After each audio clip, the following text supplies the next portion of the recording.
దగ్గరగా దేవునికి స్తోత్రాలు చెప్పండి. హల్లెలూయా. ప్రాముఖ్యంగా ఈ రాత్రి వాక్యాన్ని అందించడానికి వచ్చినటువంటి నతానియల్ రాజు పాస్టర్ గారికి, అలాగే బ్యూలో గారికి మరొకసారి రాజు పాస్టర్ గారి తరఫున శ్రీశ్వాసరావు వందనాలు తెలియపరుస్తూ సమయాన్ని అక్క చెప్తున్నారు. వారు వాక్యాన్ని అందిస్తారు. హల్లెలూయా. సిద్ధమందరం హల్లెలూయా హల్లెలూయా. మన ప్రభువును రక్షకుడైన ప్రభు అయిన యేసుక్రీస్తు నామములో మీ అందరికీ ఇప్పుడు ఉన్న ప్రతి ఒక్కరికి వందనండి. అందరికీ వందనాలు. దేవుడు మీ అందరినీ దీవించి ఆశీర్వదించును గాక. చాలా సంతోషం అండి. ఇక్కడ చాలామంది సేవకులు ఉన్నారు, కనులైన వారు ఉన్నారు, అనుభవం కలిగిన వారు ఉన్నారు. కానీ ఏమాత్రం దీనులమైన మాకు దేవుడు ఇంతటి చక్కని అవకాశాన్ని ఇచ్చాడు. మీ మధ్యలో ఈ రీతిగా దేవుని సన్నిధిని అనుభవించడానికి దేవుడు ఇచ్చిన కృపను బట్టి దేవునికి కృతజ్ఞతాస్తుతులు చెందిస్తున్నానండి. కొంచెంసేపు దేవుని వాక్యాన్ని ధ్యానం చేసుకుందాం. 33వ కీర్తన 12వ వచనం. 33వ కీర్తన 12వ వచనం. అందరూ శ్రద్ధగా విందాం చక్కగా. 33:12.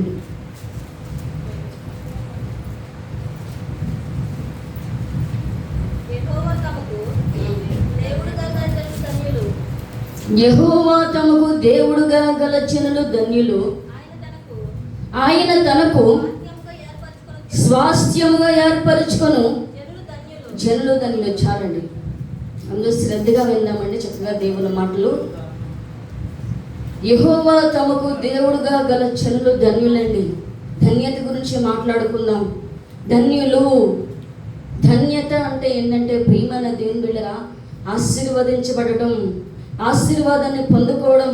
నా పాస్టర్ గారు కూడా చెప్పారు కదా, ప్రభువా ఆశీర్వదించు ఆశీర్వదించు. ఈనాడు 99% మనం అందరూ కూడా దేవుని సన్నిధిలో ఆశపడుతూ ఉంటాం. ఏమని? నేను ఆశీర్వదించబడాలి, నా కుటుంబం ఆశీర్వదించబడాలి, నా సేవ ఆశీర్వదించబడాలి, నా పిల్లలు దీవెనకరంగా ఉండాలని చెప్పి మనమందరూ కూడా ఆశీర్వాదం కోసం ప్రార్థన చేస్తాం. దేవుని సన్నిధికి వస్తాం, దేవుని అడుగుతూ ఉంటాం, ఎంతగానో కోరుకుంటూ ఉంటాం. మనం గమనిస్తే చాలామంది ఇప్పుడున్న వారు చాలామంది అనుభవం కలిగిన వారు ఉన్నారు. ఎందుకంటే ఎన్నో ఆశీర్వాదానికి సంబంధించిన ఆశీర్వాదాలు, ఆ వాక్యాలని, ఆ మెసేజ్లని మనం ఎప్పుడు కూడా వింటూనే ఉన్నాం. ఆశీర్వాదం పొందుకోవాలి, దేవుని దగ్గర నుంచి ఆ దీవెన పొందుకోవాలని చెప్పి మనం ఎంతగానో ప్రయాసపడుతుంటాం, ఎంతగానో కోరుకుంటూ ఉంటాం. అదే ధన్యత. యెహోవా తమకు దేవుడుగా గల జనులు ధన్యులు అంటే మనం ఆశీర్వదించబడాలి. యేసుక్రీస్తు ప్రభువుల వారు ఏమని కోరుకుంటున్నారంటే, పేతురు అంటాడు కదా, మీరు ఎందుకోసం పిలువబడ్డారంటే మీరు ఆశీర్వాదానికి వారసులుగా ఉండడానికి పిలువబడిన వారు. అంటే మనం ఒక శపించబడిన అనుభవంలో ఉండాలని దేవుడు కోరుకోలేదండి. మనం 10 మందికి ప్రయోజనకరంగా ఉండాలని, నీ ద్వారా 100 మంది ఆశీర్వదించబడాలని, ఒక గ్రామానికి నీవు దీవెనకరంగా ఉండాలని, ఒక జిల్లాకి నువ్వు దీవెనకరంగా ఉండాలని దేవుడు నిన్ను మనందరినీ పిలుచుకున్నాడు. ఆశీర్వదించబడాలని అయితే ప్రియమైన దేవుని బిడ్డగా మనం అందరూ ప్రార్థన చేస్తూ ఉన్నాం, దేవుణ్ణి అడుగుతూ ఉన్నాం, బ్రతిమాలుతూ ఉన్నాం, కోరుకుంటూ ఉన్నాం. ప్రభువా నన్ను ఆశీర్వదించు ప్రభా, నీ చూపు నీ దృష్టి నా మీదకి రాని ప్రభు అని చెప్పి ఆశీర్వాదాల కోసం అడుగుతూ ఉన్నామండి. కానీ ఈ సమయంలో మనం గమనిస్తే చాలా మంది క్రైస్తవులండి అసలు ఆశీర్వాదం అంటే ఏంటో తెలియని స్థితిలో ఉన్నారండి. పూర్వకాలపు దినాల్లో మనం గమనిస్తే ప్రియమైన దేవుని బిడ్డగా ఎడ్లు, గాడిదలు, పశువులు, సంపద, పొలాలు, భూములు ఉంటే బాగా ఆశీర్వదించబడిన వ్యక్తులుగా పరిగణించేవాడు. నోవేడేస్ ఇప్పుడు ప్రజెంట్ చూసుకుంటే బిల్డింగ్స్ ఉంటే, మేడలు ఉంటే, మిద్దులు ఉంటే, కార్లు ఉంటే, బంగ్లాలు ఉంటే వీళ్ళందరినీ కూడా బాగా ఆశీర్వదించబడ్డారే. వీళ్ళు మంచిగా 3 అంతస్తులు బిల్డింగ్ కట్టారే. ఇంకా మనం గమనిస్తే ఇంట్లో ఏసీ ఉంది, కూర ఉంది, అన్ని సమస్తం ఉన్నవే అంటే వీళ్ళు ఆశీర్వదించబడిన వాళ్ళు. ఈనాడు చాలా మంది కూడా పైన ఉన్న ఆశీర్వాదం చూసి భ్రమపడుతూ ఉన్నారండి. భూములను బట్టి, ఆస్తులను బట్టి, సంపాదనను బట్టి, ఉద్యోగాన్ని బట్టి, ధనమును బట్టి మోసపోతూ ఉన్నారు. అయితే ఏది నిజమైన ఆశీర్వాదం? మనం గమనిస్తే బైబిల్ గ్రంథంలో మనం గమనిస్తే ప్రియమైన దేవుని బిడ్డగా యాకోబు మనందరికీ బాగా తెలుసు. అయితే యాకోబు ఎక్కువ రేవు దగ్గరికి వచ్చినప్పటికీ 11 మంది పిల్లలు ఉన్నారు. అప్పటికి ఇంకా బెన్యామీను పుట్టలేదు. గాడిదలు ఉన్నాయి, దాసదాసీలు ఉన్నారు, పనివారు ఉన్నారు. ఇంకా మనం చూస్తే సమస్త సంపద ఉంది, వైభోగం ఉంది, అంతగా సంపాదించుకున్నాడు. వాళ్ళ అన్నయ్యకి, ఏసావైన అన్నయ్యకి సగము సంపద ఇవ్వడానికి అంతగా సంపాదించుకున్నాడు. కానీ ప్రియమైన దేవుని మీద దాస్యులు ఉన్నా, ఆస్తి ఉన్నా, ఐశ్వర్యం ఉన్నా, సంపద ఉన్నా, పిల్లలున్నా, కానీ ప్రియమైన దేవుని బిడ్డలారా, ఈ యాకోబు రేవు దగ్గరికి వచ్చిన తర్వాత యాకోబు ఏం గ్రహించుకున్నాడంటే, ఇంతవరకు నేను సంపాదించుకున్నాను, పిల్లల్ని సంపాదించుకున్నాను, భార్యల్ని సంపాదించుకున్నాను, ఆస్తిని సంపాదించుకున్నాను, నా మామ 10 సార్లు నన్ను మోసం చేశాడు, నా జీతాన్ని తగ్గిస్తూ వచ్చాడు, ఎండకి 20 సంవత్సరాలు ఎండకి ఎండాను, వానకి తడిశాను, మంచులో నానాను, కానీ ఇదంతా కూడా ఆశీర్వాదం కాదని అప్పుడు అర్థమైందండి. మరి ఏది నిజమైన ఆశీర్వాదం? ఈనాడు నిజమైన ఆశీర్వాదం గురించి మనం ధ్యానం చేసుకుందామండి. ఏది నిజమైన ఆశీర్వాదం అంటే అక్కడ చూద్దాం. ఆదికాండం 32వ అధ్యాయం 26వ వచనం.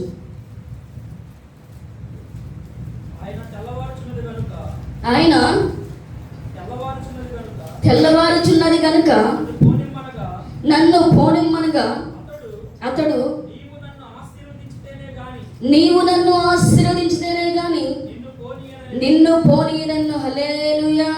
అందరూ చూద్దాం జాగ్రత్తగా. అంటే ఆస్తి ఉన్నా, సంపద ఉన్నా, భార్య ఉన్నా, పిల్లలున్నా, ఇవి ఆశీర్వాదం మంచిదే కాదనట్లేదు. కానీ యాకోబు అప్పుడు ఏమి గ్రహించాడంటే, 20 సంవత్సరాలు రెక్కలు ముక్కలు చేసుకొని కష్టపడి ప్రయాసపడి చెమట వచ్చి ఏమని గ్రహించాడంటే, ఎంత కలిగి ఉన్నాను కానీ నేను నిజమైన ఆశీర్వాదాలు కోల్పోయాను, దేవుడు లేని జీవితాన్ని గత 20 సంవత్సరాలను చేశాను అని చెప్పి అప్పుడు అడుగుతున్నాడు. ఏమని అడుగుతున్నాడంటే, నన్ను ఆశీర్వదించు ప్రభువా, నా జీవితంలోకి నీవు రా ప్రభువా, నా జీవితంలో నీవు ఉండు, నాతో నీవు ఉండు అని చెప్పి ఆ నిజమైన ఆశీర్వాదం కోసం, దేవుణ్ణి పొందుకోవడం కోసం రాత్రంతా దేవునితో పెనుగులాడుతూ ఉన్నాడు. హల్లెలూయా.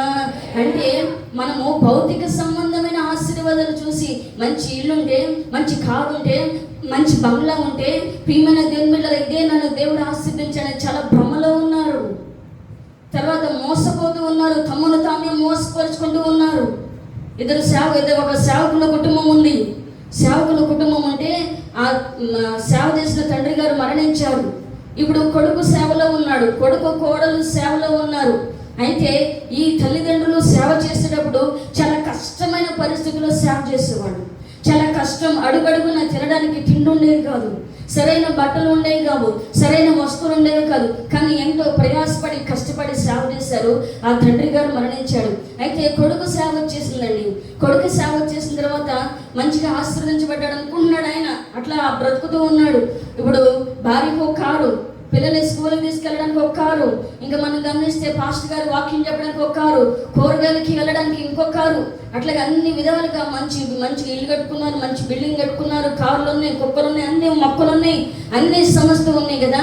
అప్పుడు ఆ పాస్టర్ గారు తల్లి గారు ఉన్నారు కదండి, ఆమె దేవుని సన్నిధిలో ప్రార్థన చేస్తున్నారు. ప్రభువా, మేము చేసినప్పుడేమో ఎంతో కష్టం అనుభవించాము, మేము సేవ చేసినప్పుడు ఎంతో దరిద్రత అనుభవించాము ప్రభువా, ఇప్పుడు నా కొడుకు సేవను ఎంత ఆశీర్వదించావు ప్రభువా అని చెప్పి మాట్లాడుతుంటే అప్పుడు దేవుడు మాట్లాడాడంట.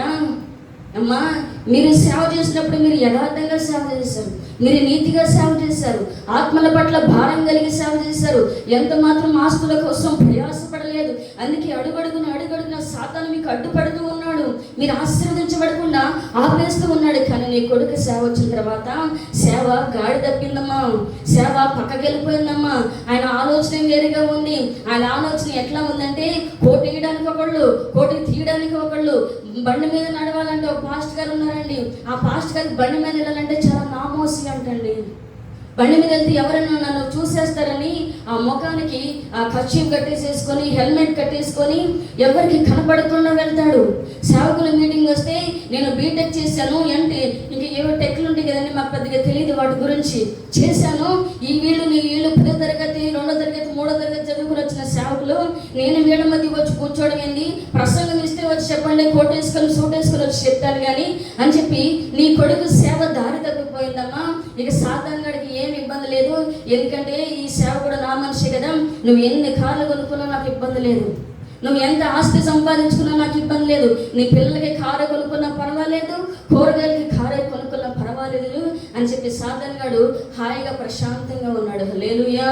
అంటే దీన్ని బట్టి మనం ఏమనుకుందామండి, భౌతికమైన ఆశీర్వాదాలు చూసి ఇదే ఆశీర్వాదం అని భ్రమలో ఉందామా అంటే నిజమైన ఆశీర్వాదం. యాకోబు ప్రార్థన చేస్తూ ఉన్నాడు, కన్నీరు గారుస్తూ ఉన్నాడు, అదంతా ఆశీర్వాదం కాదు. అసలు నిజమైన ఆశీర్వాదం ఏంటంటే దేవుని కలిగి ఉన్నటే నిజమైన ఆశీర్వాదం. హల్లెలూయా. మరి ఎంతమంది అండి? ఆసాపు భక్తుడు అంటాడు కదా 73వ కీర్తన 28లో, నీ పొందు నాకు ధన్యకరము, ఆకాశంలో నీవు నాకుండగా లోకంలో ఏది నాకు అక్కరలేదు. ఈనాడు క్రైస్తవులండి ఆశీర్వాదాల కోసం పరిగెడుతూ ఉన్నారు. అక్కడ స్వస్థతలని, దీవెనలని, ఇంకేదో చేస్తున్నారని, ఇంకేదో ఇస్తున్నారని, ఇంకా ఏవో సమస్తం అది ఇదని చెప్పి పరుగులు తీస్తూ ఉన్నారండి. 1000 రూపాయలు ఖర్చు పెడుతూ ఉన్నారు. కానీ ఎక్కడ సత్యవాక్యం ప్రకటించబడుతుంది? ఎక్కడ ఆత్మ పూనలై ఉపదేశిస్తున్నారు? ఎక్కడ నీ ఆత్మను పరలోకానికి సిద్ధపరిచే బోధిందని చెప్పి గ్రహింపు లేని వారై, వివేచన లేని వారై, ఎక్కడో పై ఆకర్షణ చూసి డీజే సౌండ్ సిస్టమ్ ఉందని చెప్పి లైట్లు ఉన్నాయని, కొరియోగ్రఫీలో ఉన్నాయని, ఇంకా అల్లరి తర్వాత మనం గమనిస్తే లోకాన్ని ఆకర్షించే బోధలు ఉన్నాయని, ఎట్లాగో ఎంత మాత్రము మనసు నొప్పించని బాధ ఉందని బోధిస్తూ ఉంటే జోలపాడినట్లు నిద్రపుచ్చినట్లు ఉందని, ఎక్కడ తేలికగా ఉంటే, ఎక్కడ ఏ బాధ కలిగించిన ఉపదేశం ఉంటే, వాక్యం ఉంటే అక్కడ పరిగెడుతూ ఉన్నారండి. నచ్చట్లా. మనం ఆ సంఘంలో ఒక ఆమె చాలా రోజులుగా ప్రార్థనకు వస్తుంది, మధ్యన మానేస్తుంది. ఏందని పక్కన వాళ్ళు ఉంటారు కదా, ఏంది పలానా ఆమె రావట్లేదంటే, అసలు మరీ ఎంత కఠినంగా చెప్తే ఎవరు వస్తారు? మరి ఎంత కఠినంగా చెప్తున్నారు ఈ పాస్టర్ గారు, ఈ పాస్టర్ గారు, అసలు ఎవరైనా వస్తారా? యేసుక్రీస్తు ప్రభువుల వారిని కూడా చాలా మంది శిష్యులు వెంబడించేవారండి. మీరు నా రక్తంలో త్రాగి నా శరీరంలో భోజనం చేస్తేనే మీరు నిత్య జీవం గలవారంటే, అప్పుడు చాలా మంది ఏమన్నారంటే, ఇది ఎవరు తినగలరు? ఇది ఎంత కఠినమైన మాట, ఇది ఎవరు చేయగలరు, ఎవరు వినగలరు అని చెప్పి ఆనాటి నుంచి అనేక మంది వెనక తీసేశారంట. మరి ఎన్నడూ కూడా ఆయన వెంబడించలేదు. అయ్యో ఎంత కఠినంగా చెప్తూ ఉన్నాడు, చూపు పవిత్రంగా ఉండాలంటున్నాడు, మాట పవిత్రంగా ఉండాలంటున్నాడు, మోహపు చూపు చూడొద్దు అంటున్నాడు, అబద్ధం ఆడొద్దు అంటున్నాడు, వ్యభిచరించవద్దు అంటున్నాడు, దొంగతనం చేయొద్దు అంటున్నాడు. ఎంత కఠినమైన బోధ చెప్తే ఎవరు ఉంటారని చెప్పి మరి ఎన్నడూ ఆయన వెంబడింపలేదంట. కానీ ప్రియమైన దేవుని బిడ్డలు వెంబడించిన వాళ్ళు ఉన్నారు. 12 మంది శిష్యులు పేతురుని అడుగుతాడు, పేతురు నువ్వు కూడా వెళ్ళిపోతావా?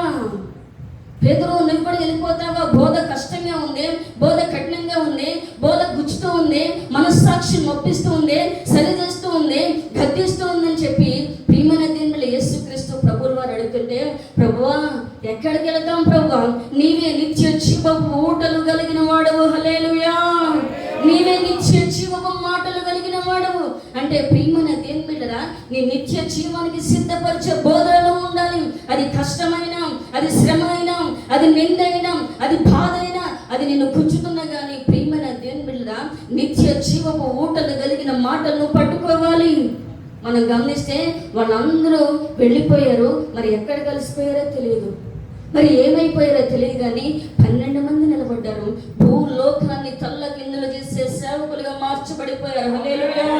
అపోస్తలులుగా మార్చబడిపోయారు. విజయాన్ని పామరులు. కారణం ఏంటంటే వారి కఠినమైన, కష్టమైన, శ్రమైన అందులోనూ నిలబడ్డారు. అదిగో అక్కడికి వెళ్తే ఏదో ఇస్తారంట, ఇక్కడికి వెళ్తే ఏదో ఇస్తారంట, ఇక్కడికి వెళ్తే సంఘ సభ్యత్వం అంట, ఇక్కడికి వెళ్తే తమ్ము ఉండదంట, పంచి ఉండద్దంట, వెళ్ళంగానే కుర్చీలు వేసి కూర్చోబెడతారంట, టీ ఇస్తారంట, బిస్కెట్స్ ఇస్తారంట. ఇది కాదండి ప్రియమైన దేవుని బిడ్డలారా. మనం గమనిస్తే ఏది నిజమైన ఆశీర్వాదం అంటే దేవుని కలిగి ఉండటే నిజమైన ఆశీర్వాదం. హల్లెలూయా. మరి ఆశీర్వాదాల కోసం పరిగెడుతున్నామా? ప్రభువా నాకు స్వస్థత ఇవ్వని పరిగెడుతూ ఉన్నామా? ప్రభువా నాకు ఉద్యోగం ఇవ్వని పరిగెడుతూ ఉన్నామా? నాకైతే దేవుని పొందు ధన్యకరం. ఆకాశంలో నీవు ఉండగా ఇంకా ఈ భూమి మీద నాకు ఏది అవసరం, నా జీవితంలో నీవు ఉంటే చాలు. ఒక ఊర్లో ఒక రాజుగారు ఉన్నాడు, ఒక గ్రామంలో. ఆ రాజుగారికి అనౌన్స్మెంట్ చేశాడు. ఏమని అనౌన్స్మెంట్ చేశారంటే, మీరు నన్ను చాలా కాలం నుంచి నన్ను రాజుగారు చూస్తున్నారు కదా, నన్ను ఎంతగానో ప్రేమిస్తూ ఉన్నారు, నన్ను ఎంతగానో కలకరిస్తూ ఉన్నారు, కాబట్టి మీ అందరికి ఒక మంచి ఆఫర్ ఇచ్చాను. ఏం ఆఫర్ అంటే, మీరు మన గ్రామంలో చాలా డబ్బు ఉంది, ఆస్తి ఉంది, పొలాలు ఉన్నాయి, భూములు ఉన్నాయి, మీకు ఏం కావాలన్నా నేను ఇస్తాను అని చెప్పి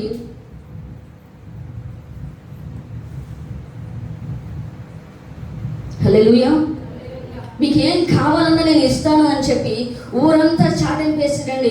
ఉద్యోగం కావాలా వచ్చి తీసుకొని వెళ్ళండి, 1 ఎకరం పొలం కావాలా తీసుకొని వెళ్ళండి, మీ పిల్లలకి పెళ్లి చేయాలా మంచి సంబంధం నేను మాట్లాడి వివాహం చేస్తాను, ఇంకా ఇంకా ఏమైనా మంచి హాస్పిటల్లో చూపించాలా, ట్రీట్మెంట్ అయ్యే ఖర్చు నేను భరిస్తానని చెప్పి ఊరంతా చాటింపు వేసాడండి.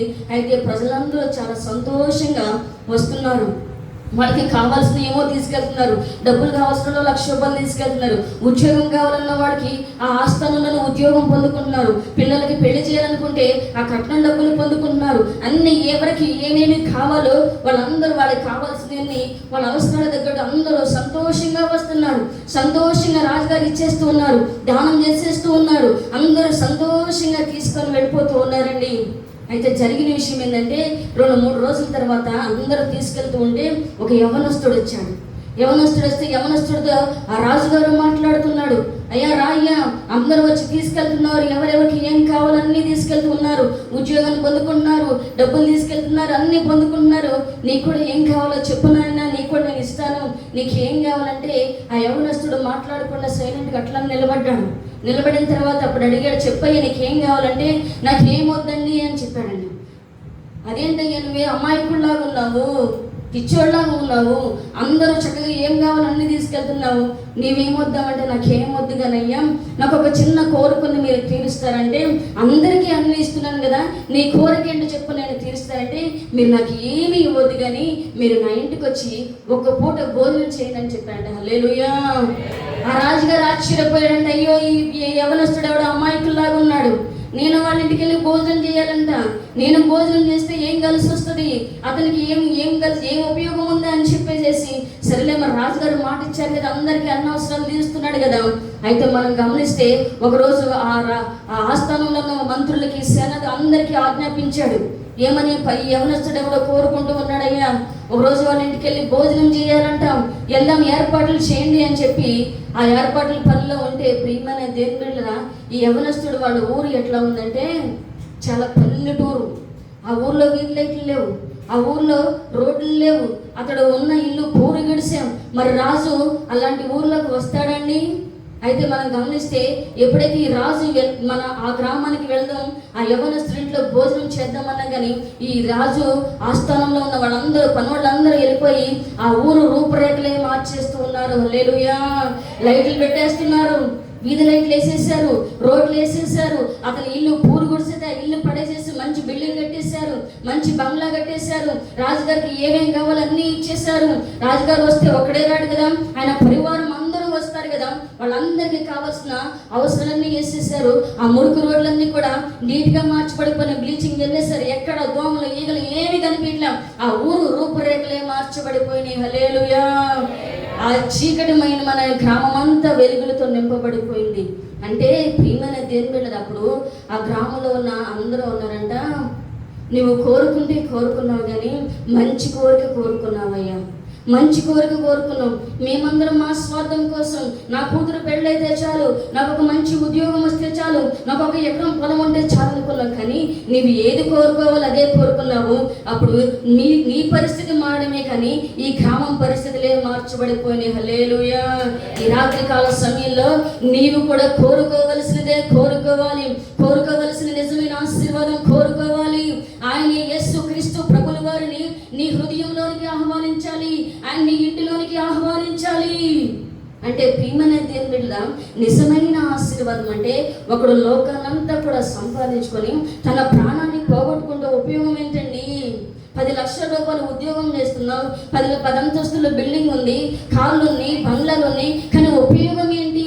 దేవుడు లేని జీవితం, ఆ జీవితము శూన్యం. దేవుడు లేని ఇల్లు, ఆ ఇల్లు శూన్యం. అంటే ప్రియమైన దేవుని బిడ్డలారా, ఏది నిజమైన ఆశీర్వాదం అంటే యెహోవా తమకు దేవుడుగా గల జనులు ధన్యులు. హల్లెలూయా. నువ్వు సమస్తం, నువ్వు ఎంత భేదవాడమైనా పర్వాలేదు, నీకు ఒక సిన్నం బంగారం లేకపోయినా పర్వాలేదు, కానీ ఎవరు ధనవంతుడు, ఎవరు ధన్యులు, ఎవరు ఆశీర్వదించబడినారంటే యెహోవా తమకు దేవుడుగా గల జనులు ధన్యులు. హల్లెలూయా. వారు ఆశీర్వదించబడిన వారండి. అందుకే నువ్వేం కొనుక్కోవాలంటే, నువ్వు వాటి కోసం, ఆశీర్వాదాల కోసం పరిగెత్తొద్దు, స్వస్థతల కోసం పరిగెత్తొద్దు, దీవెనల కోసం పరిగెత్తొద్దు, కానీ అవన్నీ ఇవ్వగలిగిన, సమస్తాన్ని ఇవ్వగలిగిన యేసయ్యను కోరుకోవాలి. హల్లెలూయా. ఆయన నీ జీవితంలో ఉంటే సమస్తము నీ వెనకాల పరిగెడుతూ వస్తాయి. హల్లెలూయా. కాబట్టి ఏది నిజమైన ఆశీర్వాదం అంటే దేవుని కలిగి ఉండటే, దేవుడు మన జీవితంలో ఉండాలి, దేవుడు మన కుటుంబంలో ఉండాలి, దేవుడు నీ హృదయంలో ఉండాలి, ఎప్పుడు నీ ఆలోచనలు యేసయ్య ఉండాలి, నీ తలంపుల్లో యేసయ్య ఉంటే నిశ్చయంగా నీవు ఆశీర్వదించబడిన వ్యక్తిగా మార్చబడతావు. హల్లెలూయా. నిజమైన ఆశీర్వాదం దేవుణ్ణి కలిగి ఉండటే నిజమైన ఆశీర్వాదం. రెండవది చూద్దాం, ఆదికాండం 17:18.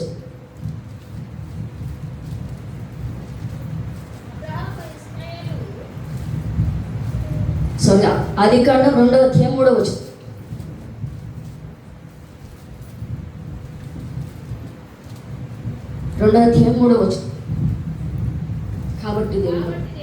కాబట్టి దేవుడు 7వ దినమును ఆశీర్వదించును, పరిశుద్ధపరిచును. చాలు. కాబట్టి దేవుడు ఆ 7వ దినమును ఆశీర్వదించి పరిశుద్ధపరిచును. అందరూ జాగ్రత్తగా విందామండి. దేవుడు మొట్టమొదటిగా మనం గమనిస్తే నిజమైన ఆశీర్వాదం ఏంటంటే, నీవు ఏమున్నా లేకపోయినా బాధ లేదు, ఇబ్బంది లేదు, కానీ ఆశాపు భక్తుల్లాగా ప్రభువా నీవుంటే చాలు అని చెప్పి ఎవరైతే యేసయ్యను కలిగి ఉంటారో వారు నిజంగా ఆశీర్వదించబడిన వారు, వారు నిజమైన ధన్యకరమైన జీవితాన్ని కలిగి ఉంటారు. రెండోది మనం గమనిస్తే, దేవుడు సృష్టిని చేసినట్టు ఇవన్నీ మనకు బాగా తెలుసు. దేవుడు 6 రోజుల్లో సృష్టిని చేశాడు. ఆకాశాన్ని చేశాడు, భూమిని చేశాడు, మంచిదన్నాడు. సముద్రాన్ని చేశాడు, సముద్రంలోని ఆ సముద్రపు జంతువులన్నింటినీ చేశాడు, మంచిదన్నాడు. ఇంకా మనం గమనిస్తే ఇంకా అన్ని చేపలను చేశాడు, పక్షులు చేశాడు, వృక్షాలను చేశాడు. అన్ని చేస్తూ చేస్తూ చేస్తూ 6 రోజులు చేస్తూ చేస్తూ వచ్చి మంచిది, ఇది మంచిది, ఇది మంచిది అని చెప్పి 7వ దినానికి వచ్చేసరికి 7వ రోజున ఏమన్నాడంటే ఆ రోజును పరిశుద్ధపరిచి దానిని ఆశీర్వదించాడు. హల్లెలూయా. అంటే 6 రోజులు మంచిదేనండి, కానీ ఆశీర్వాదం ఎక్కడుందో తెలుసా? 7వ రోజును పరిశుద్ధపరిచి ఆశీర్వదించిన అంటే 7వ రోజున మనం ఎక్కడ ఉండాలండి? విశ్రాంతి దినం మనం ఎక్కడ ఉండాలి? దేవుని సన్నిధిలో ఉండాలి. అంటే నిజమైన ఆశీర్వాదం ఎక్కడుందంటే, నీవు చేసే ఉద్యోగం మంచిదే, నువ్వు చేసే వ్యాపారం మంచిదే, నువ్వు చేసే కూలి పని మంచిదే, నీవు చేసే వ్యవసాయం మంచిదే, కానీ అసలైన నిజమైన ఆశీర్వాదం ఎక్కడుందంటే దేవుని సన్నిధిలో ఉంది. హల్లెలూయా. దేవుడు ఆ 7వ దినాన్ని పరిశుద్ధపరిచి ఆశీర్వదించండి. కానీ దేవుని సన్నిధిలో ఆశీర్వాదం అంటే మనం ఆశీర్వదించబడాలని నైట్ డ్యూటీలు చేస్తాం, ఓటీలు చేస్తాం, నైట్ అవుట్లు చేస్తాం, రెక్కలు ముక్కలు చేసుకొని కష్టపడతాం. నేను గుంటూరులో ఉద్యోగం చేశాను కదండి, నేను ఎంఎస్సీ నర్సింగ్ చేశాను. మా తోటి సహోదరులు బ్రదర్స్ ఉంటారు, వాడు యవనస్తులు మగపిల్లలు ఏం చేసేవాళ్ళంటే ఒక దగ్గర చేస్తే 15,000 20,000 వస్తాము. అయితే వాళ్ళు యవనస్తులు కాబట్టి చేయగలిగిన కష్టం ఉంది కాబట్టి ఒక యవనస్తుడు ఉండేవాడు, వాడి పేరు బ్రహ్మం అనమాట. అయితే బాగా కష్టపడి సంపాదించాలి, ఎందుకంటే చాలా పేద స్థితి కలిగిన కుటుంబం నుంచి వచ్చాడు కదా. నా కుటుంబం అట్లా ఉండకూడదు, నేను ఆశీర్వదించబడాలని చెప్పి ఏం చేసేవాడంటే, మనకైతే సాధారణంగా మాకు 6 hours డ్యూటీ ఉంది, 6 hours చేస్తే చాలు. కానీ ఆ యవ్వనస్తుడు సంపాదించాలని, కష్టపడాలని, ఆశీర్వదించబడాలని ఒక్క చోటు కదండి, రోజుకు 3 హాస్పిటల్లో ఉద్యోగం చేసేవాడు.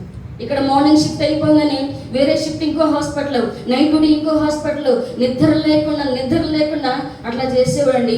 కరోనా టైం మనందరికీ బాగా తెలుసు కదా. అప్పుడు డ్యూటీ చేసిన వారికి డబుల్ శాలరీలు ఇచ్చారు. దేవుని కృపను బట్టి నేను ఆ కరోనా అంతా నేను డ్యూటీకి వెళ్ళలేదు. అయితే అట్లా కష్టపడి 3-4 లక్షలు సంపాదించాడు. 2 నెలల్లోనూ 3-4 లక్షలు చాలా డబ్బు సంపాదించాడండి. ఎందుకోసం? నేను ఆశీర్వదించబడాలని, నా కుటుంబం బాగుపడాలని, నేను మంచి ఇల్లు కట్టుకోవాలని, మంచిగా సంపాదించాలని చెప్పి ఎంతగానో ప్రయాసపడ్డాడు. 4 లక్షలు 5 లక్షలు సంపాదించుకున్నాడు. నైట్ డ్యూటీలు చేసి, ఓటీలు చేసి, నిద్ర లేకుండా నిద్రను చంపుకొని అంతగా ప్రయాసపడ్డాడు కదా. అంత కష్టపడిన తర్వాత ఏమైందో తెలుసా? వాళ్ళన్నీకి కరోనా వచ్చింది. ఈ అబ్బాయి ఎంతైతే సంపాదించాడో ప్రియమైన దేవుని బిడ్డరా, అదంతా కూడా ట్రీట్మెంట్కి అయిపోయింది, ట్రీట్మెంట్కి వెళ్ళిపోయింది. నువ్వు నిజంగా దేవుని ప్రతి ఆదివారం దేవుని సన్నిధిలో ఉండే వ్యక్తి అయితే యోగ గ్రంథంలో రాయబడింది కదా, నా గుడారము క్షేమమని నీవు నాకు తెలిపదు, నీకు కలిగిన సమస్తానికి ఆయన కంచె వేసి కాపాడుతాడు. హల్లెలూయా. నీ ఇంటి వస్తువుల్లో ఏది నష్టపోదు, 1 రూపాయి కూడా అనవసరంగా దేవుడికి బయటకు పోనివ్వడండి. కానీ మనం ఏం చేస్తామంటే, ఆదివారం పనికి వెళ్తే అంట 200 ఇస్తారంట, ఆదివారం పనికి వెళ్తే 3,000 ఇస్తారంట. మా ఊళ్ళో మక్కినవారిగూడెం గ్రామం అండి, మా ఊళ్ళో 90% ఈ పొగాకు ఉంది కదండి, అది ఎక్కువ పండిస్తారనమాట. ఎంత లక్షల రూపాయలు సంపాదిస్తారండి. బాగా డబ్బు సంపాదిస్తారు. మా గ్రామంలో కొన్ని కోట్ల రూపాయల బిజినెస్ జరుగుతుంది ఈ పొగాకు విషయంలో. ఒక్కొక్కరికి 10 బేరలు, ఒక్కొక్కరు 20 ఎకరాలు, 10 ఎకరాలు, 30 ఎకరాలు, ఒక్కొక్కరు 100 ఎకరాలు కూడా వేసేవాళ్ళు ఉంటారండి. ఈ బాగా బిజీ అంటే ఎంత బిజీ అంటే తినడానికి కూడా టైం ఉండదు. దాన్ని ఆ పంటని ఒక చిన్న పిల్లను సాగినట్టు చేయాలి. ఆ టైం వస్తే ఆదివారం మందిరానికి రారు, ఎందుకంటే నష్టమైపోద్ది, లక్షల్లో నష్టపోతాము అని చెప్పి దానికోసం పరిగెడతారు. సీజన్ అంతా అయిపోయిన తర్వాత వీడు సంపాదించి ఏదో ఒకటి పోతుంది అనమాట, ఏదో ఒక రోగం వస్తుంది. అయితే ప్రియమైన దేవుని బిడ్డరా, నిజమైన ఆశీర్వాదం ఎక్కడుందంటే దేవుని సన్నిధిలో ఉంది. హల్లెలూయా. ఆదికాండం 17వ అధ్యాయం 18వ వచనం.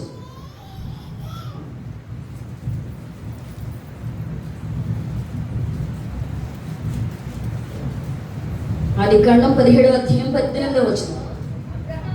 అబ్రహాము ఇష్మాయేలు నీ సన్నిధిని బ్రతుకను అనుగ్రహించుము. చాలు. ఇక్కడ మనకు తెలుసండి, అబ్రహాముతో దేవుడు చెప్పాడు, హాగరు ఉంది కదా, హాగర్ని పంపించేసేయి, ఎందుకంటే శారా వలన సంతానమే నీ సంతానం, ఇస్సాకు వాగ్దాన పుత్రుడు, నేను నీ సంతానాన్ని ఆశీర్వదిస్తాను, నీవు ఆ దాసి కొడుకుని ఇష్మాయిల్ని పంపించేసే అని చెప్పి దేవుడు చెప్పాడు. అయితే ప్రియమైన దేవుని బిడ్డలు మనం గమనిస్తే, మరి ఇష్మాయిల్ కొడుకే కదండి, మొదటిగా పుట్టిన కొడుకు, ఎంతకైనా ప్రేమ ఉండద్ది, అభిమానం ఉండద్ది, ఎంతో ప్రాణంగా చూసుకుంటూ ఉంటాడేమో. దేవుడు ఇన్ని సంవత్సరాల తర్వాత ఈ రీతిగా నేను సంతానం పొందుకున్నాను. కానీ దేవుడు ఒక మాట చెప్పాడు. ఏ మాట అంటే, ఆ మాటని అబ్రహాం జీర్ణించుకోలేకపోతున్నాడు, ఆ మాటని అబ్రహాము తట్టుకోలేకపోతున్నాడు. నీ భార్యనైనా హాగర్ను ఆ ఇష్మాయిల్ని పంపించి అని చెప్తే ఎంత మాత్రం కూడా బాధ ఉండదు కదా. అందుకే ప్రియమైన దేవుని బిడ్డలారా, అబ్రహాం ఎవరంటే దేవుని సన్నిధిలో ఉన్న ఆశీర్వాదం గుర్తించిన వాడు, దేవుని సన్నిధిలో ఉన్న ఆ దీవెనను ఎరిగినవాడు అని చెప్పి ఏమని అడుగుతున్నాడంటే, ప్రభువా మా ఇష్మాయిల్కి ఒక రాజ్యాన్ని ఇవ్వు ప్రభువా అని అడగట్లేదు, ఇష్మాయిల్కి ఇంకా ఏదైనా ఇవ్వు ప్రభు అని అడగట్లేదు, ఇంకా మనం గమనిస్తే ఒక 20 ఎకరాలు భూమిని ఇవ్వని అడగట్లేదు. కానీ ఏమని అడుగుతున్నాడు తెలుసా, ప్రభువా సరే నీ మాటే, నువ్వు ఎట్లా చెప్తే అట్లనే కొడుకుని పంపించేస్తాను, ఇష్మాయిల్ని పంపించేస్తాను, హాగర్ని పంపించేస్తాను, కానీ ఒక చిన్న మనవి ఆలకించు ప్రభువా, నా ప్రార్థన అంగీకరించు ప్రభువా, ఈ చిన్నవాడిని నీ సన్నిధిలో బ్రతుకులు అనుగ్రహించమని అడుగుతున్నాడు. హల్లెలూయా. నీ సన్నిధిలో ఉండేలాగా చేయి చాలు, నీ సన్నిధిలో ఉండాలి చాలు, నీ సన్నిధిలో నివసించే కృప నువ్వు. వాడు లోకంలో జీవించకూడదు, బయట తిరగకూడదు, బయట అన్ని లోకస్తుల వల్ల జీవించకూడదు, అన్నిలాగా నా కొడుకు నా కొడుకు ఎప్పుడు కూడా ఇష్మాయిల్ నీ సన్నిధిలో ఉన్నట్లు కృపచూపు ఆ ప్రభువాన్ని దేవుణ్ణి బ్రతిమలాడుతూ ఉన్నాడండి అబ్రహాం. అంటే అబ్రహాం గుర్తెరిగాడు దేవుని సన్నిధిలో ఉండే ఆశీర్వాదం, అబ్రహాం గుర్తెరిగాడు. ఆ తర్వాత కింద వచనాలు చూస్తే 17వ అధ్యాయం 20వ వచనం. ఇష్మాయిల్ని వచ్చి నీవు చేసిన మనవి నేను వింటిని, ఇదిగో నేను అతన్ని ఆశీర్వదించితిని, అతనికి సంతానాభివృద్ధి కలిగజేసి అత్యధికముగా అతన్ని విస్తరింపజేసేదను. హల్లెలూయా. అంటే ప్రియమైన దేవుని బిడ్డలారా, అబ్రహాం గుర్తెరిగాడు. అంటే లోకంలో కష్టపడి రెక్కలు ముక్కలు చేసుకొని నైట్ డ్యూటీలు చేసి ఓటీలు చేసిన ఉపయోగం లేదు. కానీ ఎక్కడ ఉంటే ఆశీర్వదించబడతారంటే, ఎక్కడ ఉంటే ఒక బలమైన జనముగా మార్చబడతారంటే, 12 మంది రాజులని అతని సంతానం నుంచి నేను తీసుకొని వస్తానని దేవుడు చెప్తున్నాడంటే, దేవుని సన్నిధిలో ఉంటే ఆశీర్వదించబడతాడని చెప్పి. హల్లెలూయా. అందుకే అబ్రహాం అడుగుతున్నాడని, నీ సన్నిధిలో నా కొడుకును బ్రతకనివ్వు నాయనా. 7వ దినాన్ని ఆశీర్వదించాడు, పరిశుద్ధపరిచాడంటే నిజమైన ఆశీర్వాదం ఎక్కడ ఉందంటే దేవుని సన్నిధిలో ఉండండి. చాలా మంది ఆరాధన 9 కంటే 11 వస్తారు. మా దగ్గర కూడా ఎంతనండి, ఎంతగానో చెప్తూ ఉంటాం. 11 వస్తారు, 12 వస్తారు, పాటలే కదా అనుకుంటారు. ఇంకా మనం గమనిస్తే ఆరాధనేగా, ఇంకా వాక్యం స్టార్ట్ చేయలే, మా పాస్టర్ గారు నేను వచ్చే వరకు వెయిట్ చేస్తారులే అని చెప్పి ప్రియమైన దేవుని బిడ్డలారా, దేవుని మందిరాన్ని నిర్లక్ష్యం చేసేవారు ఎంతమంది లేరండి. దావీదు భక్తుడు అంటాడు కదా, ఒకసారి చూద్దాం 2వ సమూయేలు గ్రంథం 7:29.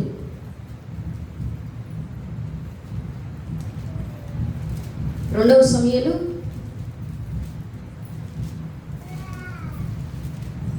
7వ అధ్యాయం. దయచేసి నీ దాసుడనైన నా కుటుంబము నిత్యము నీ సన్నిధిని ఉండునట్లుగా దానిని ఆశీర్వదించుము. హల్లెలూయా. దావీదు రాజండి, రాజు చిటికేస్తే తక్కువైన ఏముందో సమస్తం ఆయన కాళ్ళ దగ్గరికి వచ్చి నిలబడుతుంది. కానీ దావీదు ఏం అడుగుతున్నాడంటే, ఈ యోధా రాజ్యాన్ని నాకు ఇచ్చేసావు, ఈ ఇశ్రాయేలు రాజ్యాన్ని నాకు ఇచ్చేసావు, ఆ పక్కనున్న దేశాన్ని నాకు ఇమ్మని అడగట్లేదండి దావీదు. ఇంకా ఆస్తిని ఇమ్మని అడగట్లేదు, బంగారం కావాలని అడగట్లేదు, అది కావాలి ఇది కావాలని అడగట్లేదు. కానీ దావీదు ఏమని అడుగుతున్నాడంటే, ప్రభువా దయచేసి నీ దాసుడు నేను, నా కుటుంబం నిత్యము నీ సన్నిధిలో ఉన్నట్లు కృప చూపవా అని చెప్పి దేవుని బ్రతిమలాడుకుంటూ ఉన్నాడండి. హల్లెలూయా. కుటుంబంలో ఒకళ్ళు వస్తే ఒకళ్ళు రారండి. ఒకళ్ళు ఇంటి దగ్గర ఏదో చేస్తుంటారు, టైం పాస్ చేస్తూ ఉంటారు. కొంతమంది దేవుని మందిరానికి వచ్చిన అనాలోచితంగా ఉంటారు, దేవుని భయము లేని వారిగా ఉంటారు. కానీ అసలు నిజమైన ఆశీర్వాదం ఎక్కడంటే, ఈ దావీదు రాజైనా కానీ ప్రియమైన దేవుని బిడ్డ ఏం కోరుకుంటున్నాడంటే, ఇంకో 10 రాజ్యాలు ఇమ్మని అడగట్లేదు, 10 రాజ్యాలను పరిపాలించడానికి కావాల్సిన ఇంకా బలాన్ని ఇవ్వమని అడగట్లేదు. కానీ నా కుటుంబం అంతా నీ సన్నిధిలో ఉండే కృపనిమ్మని అడుగుతున్నాడు. హల్లెలూయా. మరి ఏదండి నిజమైన ఆశీర్వాదం? దావీదు ఎవరు రాజు, 40 సంవత్సరాలు ఏకదాటిగా పరిపాలన చేశాడు. దేశమంతా సమాధానం, దేశమంతా నెమ్మది. అతడు యుద్ధాలు చేస్తున్నాడు, కానీ దేశమంతా ప్రజలందరూ సంతోషంగా ఉన్నారు, దేశమంతా సమాధానంగా ఉంది. కారణం దావీదు దేవుణ్ణి ప్రేమించిన వాడు. హల్లెలూయా. అంత రాజైనా కానీ ఏమని అంటాడంటే, జనులు దేవుని మందిరంకు వెళ్ళుదామనగానే నా హృదయం సంతోషించింది. I was glad when they said let's go into the house of the lord. అంటే దేవుని మందిరం అంటానికి సంతోషం. దేవుని మందిరం అంటే దేవునికి ప్రార్థన చేయాలని, దేవుని ఆరాధించాలని, దేవుని స్తుతించాలని చెప్పి అంతగా దేవుని మందిరాన్ని కోరుకునేవాడై ఉన్నాడు. హల్లెలూయా. ప్రియమైన దేవుని బిడ్డలారా, మరి మనం ఎంతమంది అండి దేవుని మందిరాన్ని ప్రేమిస్తున్నామా? ప్రతి ఆదివారం క్రమం తప్పకుండా చర్చికి వస్తున్నామా? ఆ చర్చిలో ఒక యవనస్తున్నాడు, వాడు అంటాడు, ఏమంటాడంటే, ఒరే వారం రోజులు ఎక్కడ దిగినా పర్వాలేదు, కానీ ఆ ఆదివారం 2 గంటల మటుకి దేవుని మందిరంలో ఉంటే చాలరా, ఇంకా మిగిలిన వారం ఎక్కడ తిరిగినా పర్వాలేదని చెప్తున్నాడండి. అదేనండి దేవుడు కోరుకునే భక్తి.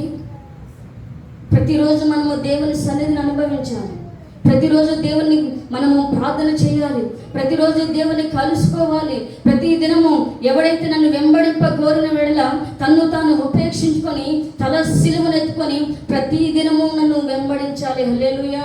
ప్రతిరోజు మనల్ని అనుసరించాలండి. 40 రోజుల భక్తి కాదు, 20 రోజులు కాదు, అనుకూలమైన భక్తి కాదు, కష్టమొత్తే భక్తి కాదు, కానీ మనము ప్రతి నిత్యము కూడా ఆయన సన్నిధిని అనుసరించే వారిగా ఉండాలి. హల్లెలూయా. 84వ కీర్తన 2వ వచనం.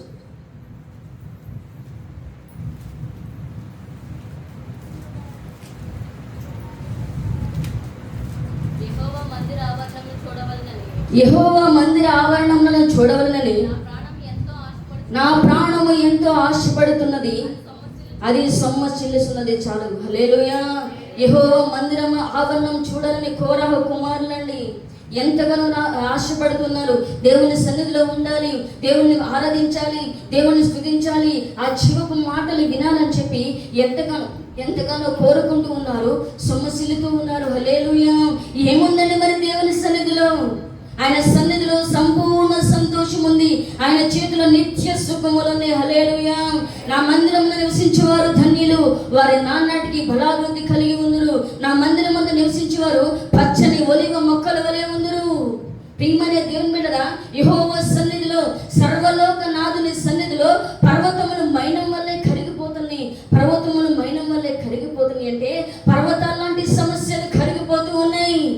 ఏముంది? దేవుని సన్నిధిలో ఆశీర్వాదం ఉంది, దేవుని సన్నిధిలో సంపూర్ణ సంతోషం ఉంది, బలాభివృద్ధి. ఇంకా మనం గమనిస్తే ఎన్నో శ్రేష్టమైన దీవెనలు ఎక్కడున్నాయి అంటే, ఆశీర్వాదం ఎక్కడుందంటే దేవుని మందిరంలోనే ఉన్నాయి. హల్లెలూయా. అందుకే మనం ప్రతినిత్యం దేవుని ప్రార్థన చేయాలి. దేవుని సన్నిధి అంటే ఈ భౌతికంగా కట్టే గోడలు కాదు, కానీ ప్రియమైన దేవుని ఎక్కడ మనం ప్రార్థన చేస్తామో అదే దేవుని సన్నిధి. అక్కడ దేవుడు దిగి వస్తాడు నీ మధ్యకి.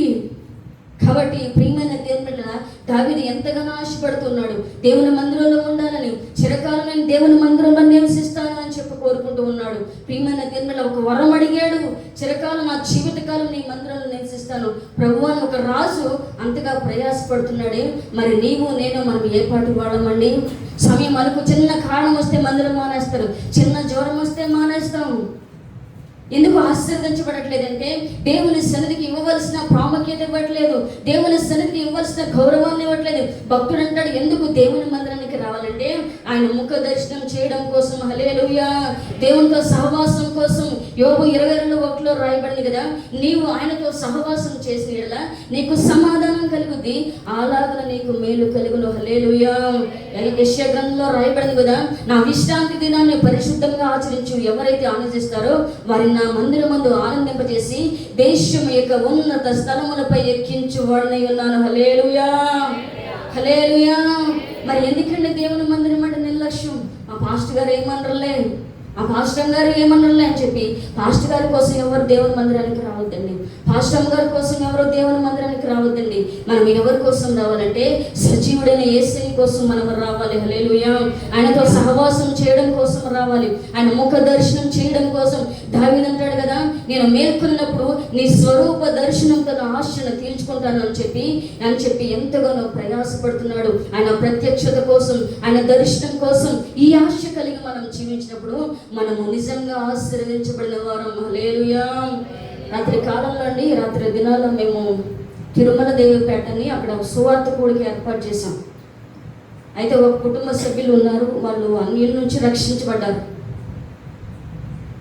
మేమేమి అసలు వాళ్ళు ఎవరో మాకు తెలియదు, కానీ మేమెవరో వాళ్ళకి తెలుసు, జస్ట్ ఒకసారి 2 సార్లు చూశారు అంతే.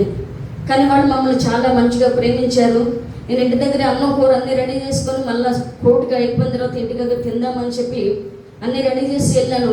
కానీ వాళ్ళు మా కోసం భోజనాలు సిద్ధపరిచారు, చాలా ప్రేమగా చూస్తున్నారు, చాలా ఆప్యాయంగా చూస్తున్నారు. వాళ్ళు సాక్ష్యం చెప్పారు. ఏమని చెప్పారంటే, మేము అన్యులు భయంకరంగా చేసేవాళ్ళం, అవన్నీ కూడా చేసేవాళ్ళం, దేవుడు మమ్మల్ని పట్టుకున్నాడండి, మంచి మంచి బిల్డింగ్స్ కట్టాడు, ఆ ప్రాంతంలో దేవుడు ఆ 2 కుటుంబాలను దేవుడు ఒక తలగా నిలబెట్టాడు. హల్లెలూయా.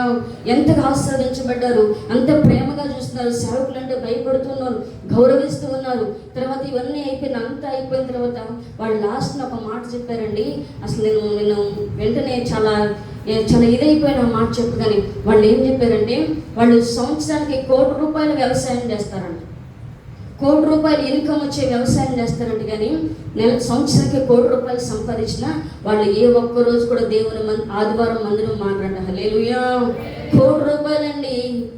అయ్యో ₹100 2,000 వస్తున్నాయి అంటే మందిరం మానేసేవాడు ఉన్నారు, ఈరోజు ఎక్కివిస్తారంటే మందిరం మానేస్తున్నారు. వాళ్ళు చెప్పారు, ఏమని సాక్ష్యం చెప్పారంటే, నిజంగా ఇంప్రెస్ అయిపోయాను.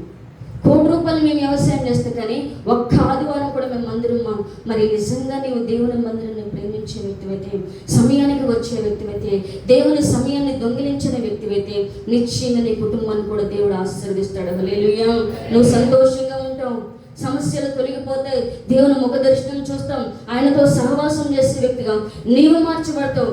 ఏది నిజమైన ఆశీర్వాదం అంటే దేవుని కలిగి ఉన్నటే నిజమైన ఆశీర్వాదం. ఏది నిజమైన ఆశీర్వాదం అంటే దేవుని సన్నిధి నువ్వు ఎక్కడున్నా కానీ ఆ దేవుని సన్నిధిని అనుభవించాలని ఆ మనస్సు కలిగి ఉంటే అదే నిజమైన ఆశీర్వాదం. హల్లెలూయా. 3వ చూద్దాం, 133వ కీర్తన 1వ వచనం.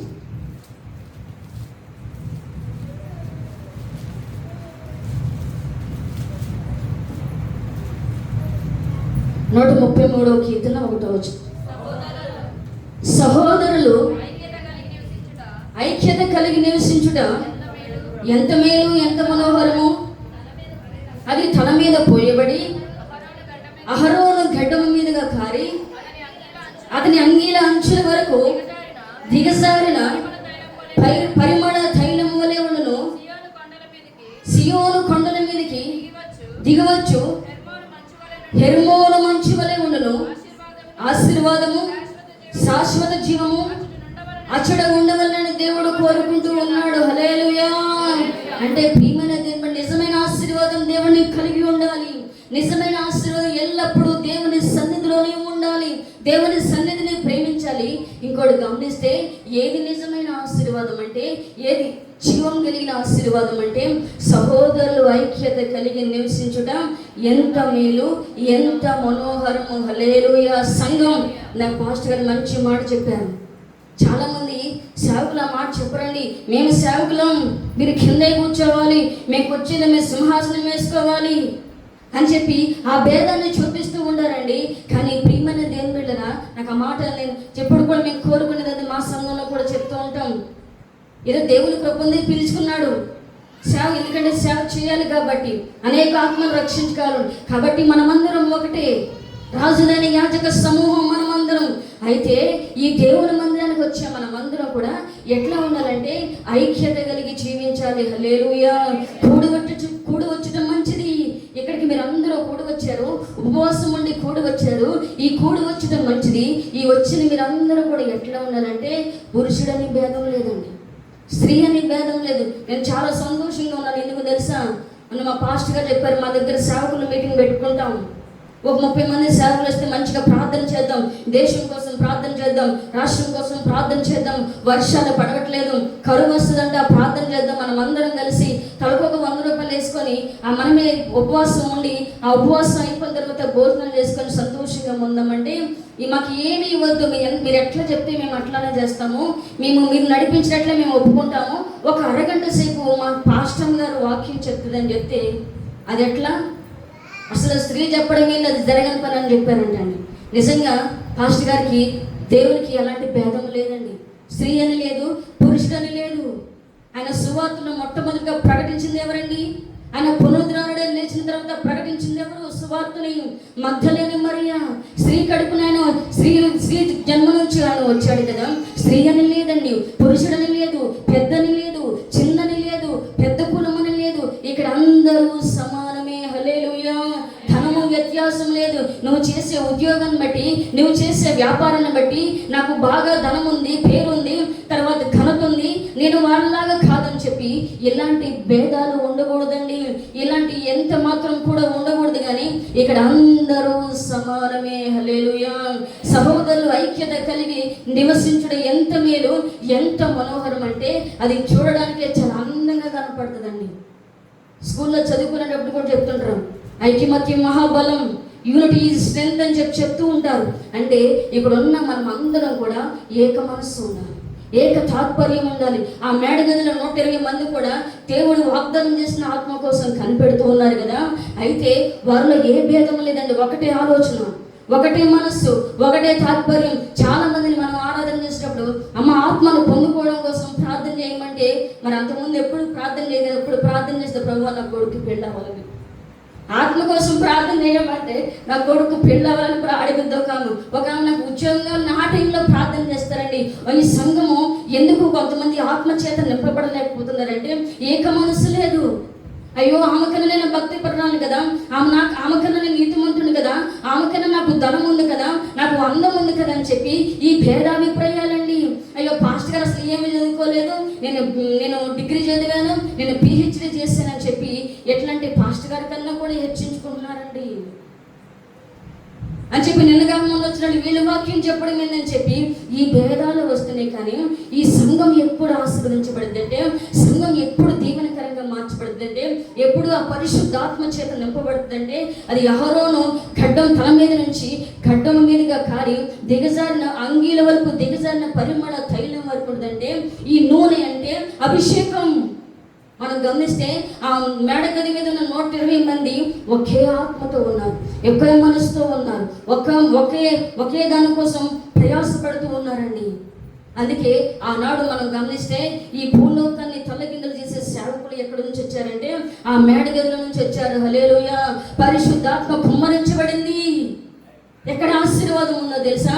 ఆనాడు ఆదికాండం 11వ అధ్యాయం బాబేలు గోపురం దగ్గర చెల్లా చెదరైపోయారు, భాషలు తారుమారైపోయి ఎవరికి ఏం అర్థం కావట్లే. అక్కడ అందరూ తారుమారైపోయి ఎవరికి వాళ్ళు వెళ్ళిపోయారు. వాళ్ళందరూ కూడా ఈ ఐక్యత ఎక్కడొచ్చిందంటే ఈ మేడ మీద దేవుని ఆత్మ బలంగా దిగివచ్చింది.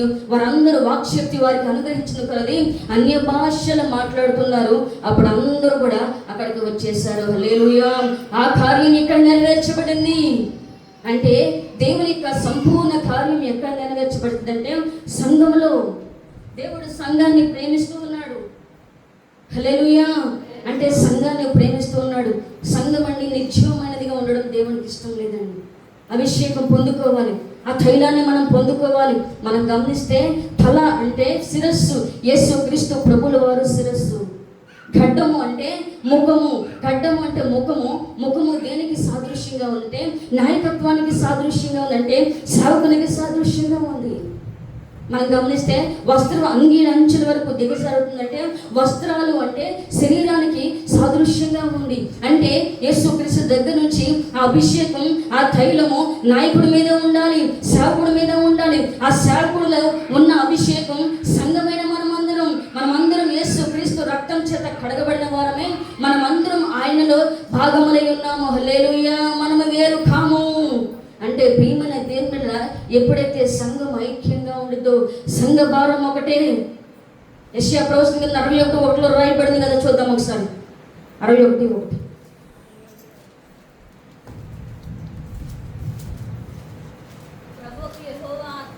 ప్రభువగు యెహోవా ఆత్మ నా మీదకి వచ్చి ఉన్నది, దీనులకు సువర్తమానం ప్రకటించుటకు యెహోవా నన్ను అభిషేకించెను, నలిగిన హృదయం గలవారిని దృఢపరచుటకును, చెరలోనున్న వారికి విడుదలను, బంధింపబడిన వారికి యెహోవా. చాలు. ఇక్కడ మనం గమనిస్తే ఇక్కడ ఆశీర్వాదము, శాశ్వత జీవము ఇచ్చడు ఎక్కడ ఉండాలంటే సంఘంలో ఉండాలని కోరుకుంటున్నాడు. సంఘంలో ఏ భేదం ఉండకూడదండి. మనమందరం కూడా ఒక కుటుంబం, మనమందరం కూడా దేవుని మాట, సేవకుని మాటకి లోబడలైతే కొన్నిసార్లు గమనిస్తే దేవుని యొక్క అభిషేకానికి అడ్డుపడేది ఏంటంటే సంఘంలో భేదాభిప్రాయాలు ఉంటే దేవుని యొక్క అభిషేకం రాదండి. మనమందరం కూడా ఐక్యంగా ఉన్నప్పుడు, సమాధానంగా ఉన్నప్పుడు, మనమందరం నెమ్మదిగా ఉన్నప్పుడు, సేవకులతో మనం ఏకీపించినప్పుడు, సేవకుని భారమే మన భారమైనప్పుడు, సేవకుని దర్శనం మన దర్శనమైనప్పుడు, ఆ సువార్త భారం మనం గమనిస్తే ఎక్కడైతే ఏ సంఘం అయితే ఐక్యంగా ఉంటుందో, ఏ సంఘం అయితే భేదాభిప్రాయాలు లేకుండా కులమని ఇదని ధనమని భేదాలు లేకుండా అందరూ సహోదరులుగా కలిసి ఐక్యంగా ఉంటారు, సేవకులతో కలిసి ప్రయాసపడుతూ ఉంటారు, సేవకుల్లో కలిసి శ్రమ పడుతూ ఉంటారు, అక్కడ అభిషేకం ధారాళంగా కుమ్మరించబడుతుంది. హల్లెలూయా. అపోస్తలుల కార్యం 4:3-31 చూద్దాం ఒకసారి. అపోస్తలుల కార్యం 4:31, 31, 32.